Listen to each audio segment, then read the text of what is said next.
বিসমিল্লাহির রহমানির রহিম। প্রিয় থার্ড ইয়ার শিক্ষার্থীবৃন্দ, আজকে আমি তোমাদের ম্যানেজমেন্ট অ্যাকাউন্টিং থেকে একটি ক্লাস নিচ্ছি। ম্যানেজমেন্ট অ্যাকাউন্টিংয়ের কস্ট কনসেপ্ট অ্যান্ড ক্লাসিফিকেশানস এই চ্যাপ্টারটা শেষ করে আমরা নতুন একটা অধ্যায় শুরু করেছি। সেটা হচ্ছে absorption and variable costing. Absorption and variable কস্টিংয়ের প্রাথমিক যে আলোচনাটুকু, এটা আমরা এর আগে ক্লাসে টুকটাক একটু করেছি। একটা ক্লাসে সম্পূর্ণ আলোচনা করা সম্ভব নয়। আজকে আমি আরও একটা ক্লাস নিচ্ছি প্রাথমিক আলোচনার উপর। এখানে যে দুইটা ইনকাম স্টেটমেন্ট তৈরি করতে হয়, একটা আন্ডার ডাইরেক্ট কস্টিং বা ভেরিয়েবল কস্টিং মেথড, আর একটা কি অ্যাবজর্পশন কস্টিং মেথড। এই ডাইরেক্ট কস্টিং বা ভেরিয়েবল কস্টিং মেথডের যে শখ আর অ্যাবজর্পশন কস্টিংয়ের যে শখ, এই শখটা আমরা এখন সম্পূর্ণটা বুঝিয়ে দিচ্ছি। আমি সম্পূর্ণ বুঝিয়ে দিচ্ছি, তোমরা একটু দেখো। এই শখটা মুখস্থ রাখলে আমরা ডাইরেক্ট কস্টিং বা ভেরিয়েবল কস্টিং এর যে ইনকাম স্টেটমেন্ট তৈরি করা, এটা আমরা সম্পূর্ণ করতে পারবো। দেখো, প্রথমে আমরা যে কাজটা করব, এর ফরম্যাটটা সম্পূর্ণ বুঝিয়ে দিচ্ছি। এবিসি কোম্পানি, যেটা একটা কোম্পানি দেওয়া থাকবে, সেই কোম্পানির নামটা আপনাকে লিখব, ABC company limited. Income statement under direct oblique variable costing for the year ended. আমাদের যে টাইমটা দেওয়া থাকবে সেই টাইমটা আমরা এখানে উল্লেখ করব। তারপর প্রথমে আমরা লিখব কি পার্টিকুলার্স। টাকার কলাম এখানে দুইটা লিখতে হবে, টাকা টাকা। প্রথমে আসবে কি সেলস। ইনকাম স্টেটমেন্ট যেহেতু আমাদের প্রথমে সেলস দিয়ে শুরু করতে হবে, প্রথমে লিখবো আমরা সেলস শোধ আমরা দ্বিতীয় কলামে লিখব। সেলসের আমাদের হয়তো বা টোটাল দেওয়া থাকতে পারে, অথবা পার ইউনিট সেলসের অ্যামাউন্ট থাকতে পারে, আর সেলস ইউনিটটা থাকতে পারে। এই সেলস ইউনিট আর per unit selling price per unit, এই দুটো গুণ করব। গুণ করে আমরা সেলসের পরিমাণটা এই পাশে বার করে দেবো। তারপরে less variable cost of goods sold. আমরা ডাইরেক্ট কস্টিং বা ভেরিয়েবল কস্টিং যখন করব, তখন অবশ্যই এখানে লেস লিখে variable cost of goods sold, variable কথাটা অবশ্যই উল্লেখ করব। Variable cost of goods sold এর মধ্যে আসবে এই ভেরিয়েবল কস্ট অফ গুডস সোল্ডটা আমরা এখন নির্ণয় করবো, এটা দেওয়া থাকবে না। Variable cost of beginning inventory. Beginning inventory একটা অ্যামাউন্ট অবশ্যই দেওয়া থাকবে, যে অ্যামাউন্ট বলতে কি এখানে ইউনিট দেওয়া থাকবে। বিগিনিং ইনভেন্টরির যে ইউনিটটা দেওয়া থাকবে, সেই ইউনিটকে আমরা গুণ করবো কোনটা দিয়ে, ভেরিয়েবল কস্টিং বা ডাইরেক্ট কস্টিং এই কস্টিং মেথডের আমরা ওয়ার্কিং অনে যে ডাইরেক্ট কস্টিং বা ভেরিয়েবল কস্টিংয়ের যে cost per unit, total cost per unit পেয়েছি ওয়ার্কিং অনে, সেই অনের ওই অ্যামাউন্টটা নিয়ে এসে আমরা এখানে কী করব, বিগিনিং ইনভেন্টরির ইউনিটকে গুণ করব। ইউনিটকে কস্ট পার ইউনিট দিয়ে গুণ করব। কোন cost per unit? Direct cost বা ভেরিয়েবল কস্টের যে ইউনিটটা পেয়েছি আমরা ওয়ার্কিং অনে, এটা গুণ করে যেটা আসবে সেটাকে আমরা ফার্স্ট কলামে লিখব। তারপরে লিখব কি এর সাথে add variable cost of production unit দেওয়া থাকবে, এই প্রোডাকশান ইউনিটকে আমরা গুণ করব ডাইরেক্ট কস্টিংয়ের কস্ট পার ইউনিট যেটা পেয়েছি সেই ইউনিট দিয়ে গুণ করব, টাকা দিয়ে গুণ করব। টাকা দিয়ে গুণ করে আমরা যে অ্যামাউন্টটা পাবো সেই অ্যামাউন্টটাকে আমি এই পাশে বার করে দেবো। তারপর এই দুটো অ্যামাউন্ট যোগ করে যেটা আসবে এর নাম হচ্ছে variable cost of goods available for sell. Variable cost of goods available for sale পেলাম। এবার এখান থেকে আমরা লেস করব, less variable cost of ending inventory. Variable cost of ending inventory একটা অ্যামাউন্ট আমাদের অবশ্যই দেওয়া থাকবে।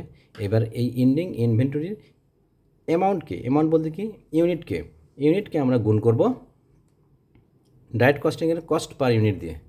কস্ট পার ইউনিট যেটা পেয়েছি সেই ইউনিট দিয়ে আমরা গুণ করব। গুণ করে যে অ্যামাউন্টটা আসবে সেটা আমরা এখানে নিয়ে এসে বিয়োগ দিব। কোথা থেকে? Variable cost of goods available for sale থেকে। Variable cost of goods available for sale থেকে আমরা বাদ দিলাম variable cost of ending inventory. বাদ দেওয়ার পর যে অ্যামাউন্ট আসবে এই অ্যামাউন্টের নাম হচ্ছে variable cost of goods sold at standard. এর নাম হচ্ছে variable cost of goods sold at standard, এটা পেলাম। এই অ্যামাউন্টের সাথে আমরা অ্যাড করব আনফেভারেবল কস্ট ভেরিয়েন্স। এটা আমাদের অঙ্কে সরাসরি দেওয়াই থাকে, যদি না থাকতো তাহলে এটাই আমাদের হতো variable cost of goods sold at standard and actual.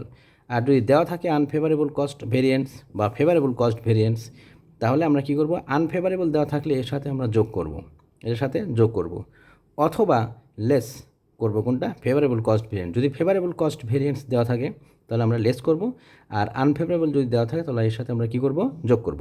এভাবে যোগ অথবা বিয়োগ করে যে অ্যামাউন্ট আসবে এই অ্যামাউন্টের নাম দিব আমরা variable cost of goods sold at actual.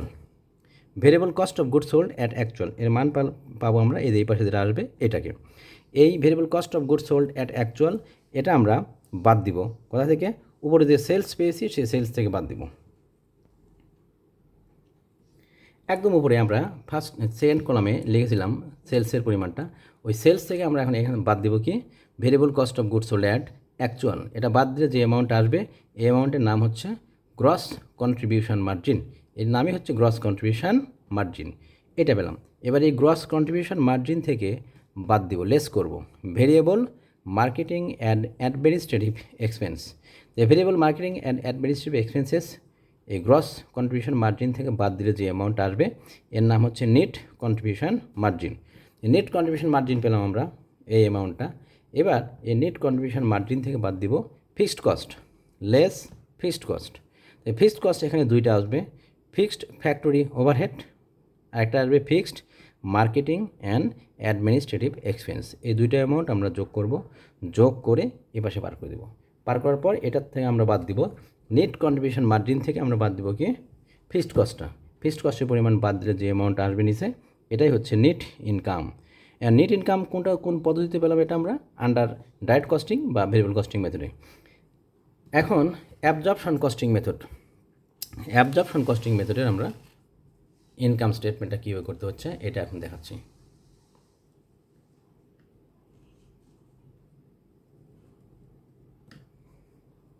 প্রথমে আসবে এবিসি কোম্পানি, কোম্পানির নাম লিখতে হবে। আমরা কোম্পানির নাম লিখলাম ABC company limited. Income statement under absorption costing for the year ended, আমরা লিখবো ফর দ্য ইয়ার ইন্ডেড, যে সময়টা দেওয়া হবে সেই সময়টা আমরা এখানে লিখবো। আচ্ছা, প্রথমে আসবে পার্টিকুলার্স, একই রকমভাবে টাকা কলম এখানেও দুইটা আসবে, টাকা টাকা। প্রথমে লিখবো সেলস, সেলস প্রথমটাতে যা আসছিল এখানে ঠিক তাই আসবে, মানে ডাইরেক্ট কস্টিংয়ে যে অ্যামাউন্ট পেয়েছি সেই অ্যামাউন্ট এখানেও আসবে। আমরা লিখলাম এখানে সেলস দ্বিতীয় কলামে। তারপর লেস করব cost of goods sold, cost of goods sold এর থেকে আমরা বাদ দিব, এই সেলস থেকে বাদ দিব কস্ট অফ গুডস সোল্ড। এর আগেরটা ডাইরেক্ট কস্টিং বা অ্যাবজর্পশন, ডাইরেক্ট কস্টিং বা ভেরিয়েবল কস্টিং মেথডে আমরা লিখছিলাম কি variable cost of goods sold, কিন্তু এইখানে ভেরিয়েবল কথাটা লেখা যাবে না, এখানে সবসময় আমরা লিখব কি কস্ট অফ গুডস সোল্ড। এই কস্ট অফ গুডস সোল্ড আমরা এখন নির্ণয় করছি। প্রথমে আসবে কস্ট অফ বিগিনিং ইনভেন্টরি, অর্থাৎ বিগিনিং ইনভেন্টরিতে ইউনিটটা দেওয়া থাকবে, সেই ইউনিটকে আমরা এখন গুণ করব অ্যাবজর্পশন কস্টিং মেথডে। যে কস্ট পার ইউনিট বের করেছি আমরা, total cost per unit working অনে, সেই টোটাল কস্ট পার ইউনিট দিয়ে আমরা গুণ করব বিগিনিং ইনভেন্টরি ইউনিটকে। ইউনিটকে গুণ করে যে অ্যামাউন্টটা আসবে সেই অ্যামাউন্টটা আমরা এই পাশে লিখব প্রথম কলামে। তারপর এর সাথে অ্যাড করব cost of production, cost of production, প্রোডাকশানের ইউনিট আমাদের অঙ্কে দেওয়া থাকবে, এই প্রোডাকশানের ইউনিটকে গুণ করব অ্যাবজর্পশন কস্টিং যে রেটটা পেয়েছি সেই রেট দিয়ে গুণ করব। রেটটা দিয়ে গুণ করার পর যেটা আসবে সেটাকে আমরা এই পাশে লিখব, লেখার পর এই দুইটা যোগ করব, যোগ করে যে অ্যামাউন্ট আসবে এটাই হচ্ছে cost of goods available for sale. তাহলে cost of goods available for sale পেলাম আমরা।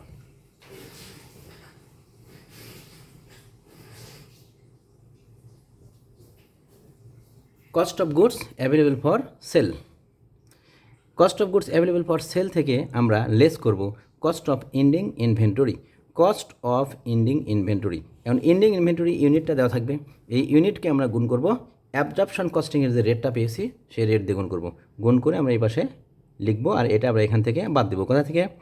Cost of goods available for sale থেকে বাদ দিব। এখান থেকে বাদ দেওয়ার পর যে অ্যামাউন্টটা আসবে এই অ্যামাউন্টের নাম হচ্ছে cost of goods sold at standard. এই cost of goods sold at standard এখানে এটার সাথে আমরা যোগ করব কী কী unfavourable cost variance. Unfavourable cost variance যদি অঙ্কে দেওয়া থাকে তাহলে আমরা এর সাথে যোগ করব, আর আন্ডার অ্যালোকেশান যদি আমরা অঙ্কের বইতে পাই, আমরা ওয়ার্কিং ফোরে আমরা যখন ওয়ার্কিং দেখাইছিলাম এর আগের ক্লাসে, ওয়ার্কিং ফোরে আন্ডার অ্যালোকেশনটা পাবো, সেই আন্ডার অ্যালোকেশনটা আমরা এখানে নিয়ে আসবো। তাহলে কস্ট অফ এন্ডিং ইনভেন্টরি বাদ দেওয়ার পর আমরা পেয়েছিলাম cost of goods sold at standard. এই cost of goods sold at standard থেকে আমরা স্ট্যান্ডার্ডের সাথে যোগ করব আনফেভারেবল কস্ট ভেরিয়েন্স আর আন্ডার অ্যালোকেশান। এই আন্ডার অ্যালোকেশনটাও আমরা এর সাথে কী করব, যোগ করব। এই দুইটা অ্যামাউন্ট যোগ হবে কী কী আনফেভারেবল কস্ট ভেরিয়েন্স আর আন্ডার অ্যালোকেশান, এই দুটো অ্যামাউন্ট যোগ হয়। আর যদি ফেভারেবল থাকে, ফেভারেবল কস্ট ভেরিয়েন্স থাকে তাহলে ফেভারেবল কস্ট ভেরিয়েন্স এটাও বিয়োগ করব, আর ওভার অ্যালোকেশান এটাও যদি আসে তাহলে ওভার অ্যালোকেশনটা আমরা কী করব, বিয়োগ করব। এই দুটো অ্যামাউন্ট বিয়োগ হয় আর এই দুটো অ্যামাউন্ট কী হয়, যোগ হয়। তো আমরা দেখব আমাদের অঙ্কে একসাথে কখনোই আনফেভারেবল আর ফেভারেবল দেওয়া থাকবে না, আবার আন্ডার অ্যালোকেশান ওভার অ্যালোকেশান কখনোই একসাথে থাকবে না, হয় আন্ডার অ্যালোকেশান থাকবে না হলে ওভার অ্যালোকেশান থাকবে। হয় আনফেভারেবল থাকবে, না হলে ফেভারেবল থাকবে। যাই হোক, আনফেভারেবল থাকলে আমরা কি করব, আনফেভারেবল থাকলে যোগ করব, আর আন্ডার অ্যালোকেশন থাকলে এটা আমরা যোগ করব, আর ফেভারেবল থাকলে কি করব, বিয়োগ করব। ওভার অ্যালোকেশন পেলেও আমরা এটা কি করব, বিয়োগ করব। এবার যোগ বিয়োগ করে যে অ্যামাউন্ট এখানে আসবে এটার নামই হচ্ছে cost of goods sold at actual. তাহলে cost of goods sold at actual পেলাম আমরা। এবার এই cost of goods sold at actual এটা বাদ দিব কোথা থেকে, উপরে যে সেলস পেয়েছি সেই সেলস থেকে বাদ দিব। আচ্ছা, সেলস থেকে cost of goods sold at actual বাদ দিলে যে অ্যামাউন্ট আসবে এটার নাম হচ্ছে গ্রস প্রফিট। গ্রস প্রফিট পেলাম। এবার এই গ্রস প্রফিট থেকে বাদ দিব আমরা less operating expense. Gross profit থেকে বাদ দিচ্ছি আমরা অপারেটিং এক্সপেন্স। তাহলে অপারেটিং এক্সপেন্সের মধ্যে এখন কী কী আসবে, অপারেটিং এক্সপেন্স, গ্রস প্রফিট থেকে বাদ দিচ্ছি আমরা অপারেটিং এক্সপেন্সেস বা অপারেটিং কস্ট, একই কথা। এর মধ্যে আসবে কী কী, variable marketing and administrative expenses আর fixed marketing and administrative expenses. আচ্ছা, এবার এই দুইটা অ্যামাউন্ট যোগ করার পর যেটা পাবো সেটাকে আমরা এই পাশে নিয়ে আসবো। এটা পেলাম আমরা কি, টোটাল অপারেটিং কস্ট বা অপারেটিং এক্সপেন্সেস। এই অপারেটিং কস্টটাকে আমরা এখান থেকে বাদ দিব কি, গ্রস প্রফিট থেকে। গ্রস প্রফিট থেকে অপারেটিং কস্ট বাদ দিলে যে অ্যামাউন্টটা আসবে এর নামই হচ্ছে নেট ইনকাম। নেট ইনকাম, তাহলে কোন পদ্ধতিতে নেট ইনকাম পেলাম, এটা আমরা অ্যাবজর্পশন কস্টিং মেথডে নেট ইনকাম পেলাম এই অ্যামাউন্ট। এর আগের ছকে আমরা পেয়েছি ডাইরেক্ট কস্টিং মেথডে নেট ইনকাম, আর এখানে পেলাম অ্যাবজর্পশন কস্টিংয়ে নেট ইনকাম। এবার অঙ্কটা ঠিক আছে কি না এটা আমরা যাচাই করব কী করে, রিকনসিলিয়েশন স্টেটমেন্টের মাধ্যমে। এখন এই রিকনসিলিয়েশন স্টেটমেন্টটা আমি তোমাদেরকে দেখাচ্ছি। রিকনসিলিয়েশন স্টেটমেন্ট এই দুটা করার পর তারপর আমাদের কী করতে হয়, রিকনসিলিয়েশন স্টেটমেন্টটা দেখাতে হয়। এই রিকনসিলিয়েশন স্টেটমেন্টটার মাধ্যমে আমরা বুঝতে পারি যে অঙ্কটা আসলে সঠিক হয়েছে কি না। যদি রিকনসিলিয়েশন স্টেটমেন্টের দুইটা অ্যামাউন্ট মিলে যায়, ডিফারেন্স ইন নেট ইনকাম আর আরও একটা আসবে নিচে, সেটা হচ্ছে difference in net income exchange. আচ্ছা, ডিফারেন্স ইন নেট ইনকাম এখানে দুইটা অ্যামাউন্ট দুইভাবে বের করতে পারবো। এই দুইটা অ্যামাউন্ট যদি আমাদের মিলে যায় তাহলে আমাদের রিকনসিলিয়েশন স্টেটমেন্টের এই দুইটা অ্যামাউন্ট যদি মিলে তাহলে আমাদের অঙ্ক ঠিক, আর যদি না মিলে তাহলে অঙ্কটা ভুল। এখন রিকনসিলিয়েশনটা কীভাবে করতে হয় এটা আমি দেখাচ্ছি। প্রথমে আমরা ABC company limited reconciliation statement for the year ended dot dot dot, তারপরে প্রথমে কী লিখবো, প্রথমে লিখবো পার্টিকুলার্স, তারপর টাকার কলাম এখানে একটাই আসবে, টাকার কলাম একটাই দেবো, দুইটা আসবে না, একটাই কলাম দিতে হবে এখানে। তাহলে প্রথমে লিখবো net income under absorption costing. এটা আমরা দ্বিতীয় যে শকটা আর কি, অ্যাবজর্পশন কস্টিংয়ের যে শক, এই শক থেকে পেয়েছি যে net income under absorption costing. Net ইনকামটা ওখান থেকে নিয়ে আসবো, দিয়ে উপরে লিখবো। এখানে সবসময় অ্যাবজর্পশন কস্টিংয়ের নেট ইনকামটাকে আগে লিখতে হয়। তারপরে এখান থেকে লেস করবো নেট ইনকাম আন্ডার ডাইরেক্ট বা ভেরিয়েবল কস্টিং মেথড। আচ্ছা, ভেরিয়েবল কস্টিংয়ে যে নেট ইনকামটা পেয়েছি এটাকে আমরা এখানে নিয়ে আসবো, দিয়ে এটার থেকে এটা বাদ দিব। বাদ দিলে যে অ্যামাউন্টটা আসবে এখান থেকে যে অ্যামাউন্টটা আসবে এই অ্যামাউন্টটাকে আমরা নাম দেবো কি, ডিফারেন্স ইন নেট ইনকাম। এটা হচ্ছে আমাদের ডিফারেন্স ইন নেট ইনকাম। এবার ডিফারেন্স টু বি এক্সপ্লেইন, এবার ডিফারেন্সটাকে আমরা কী করবো, এক্সপ্লেন করছি। আমি দেখি এক্সপ্লেন করে কী হচ্ছে। এবার এখানে আসবে কি ডিফারেন্স ইন ইনভেন্টরি, আমরা প্রথমে লিখব কি difference in inventory. Ending inventory থেকে বিগিনিং ইনভেন্টরি বাদ দিব আমরা। এন্ডিং ইনভেন্টরি যদি দুইটা পদ্ধতি আছে, একটা হচ্ছে অ্যাবজর্পশন কস্টিং, একটা হচ্ছে কি ডাইরেক্ট কস্টিং। এই দুইটা কস্টিং মেথডে আমরা কী করব, বিগিনিং ইনভেন্টরির থেকে আমরা এন্ডিং ইনভেন্টরিটা বাদ দিব। আন্ডার অ্যাবজর্পশন কস্টিং এখানে এন্ডিং ইনভেন্টরি একটা ইউনিট দেওয়া থাকবে আর বিগিনিং ইনভেন্টরি একটা ইউনিট দেওয়া থাকবে। এন্ডিং ইনভেন্টরি থেকে আমরা বিগিনিং ইনভেন্টরিটা বাদ দিব, বাদ দিয়ে ইউনিট থেকে বাদ দিব।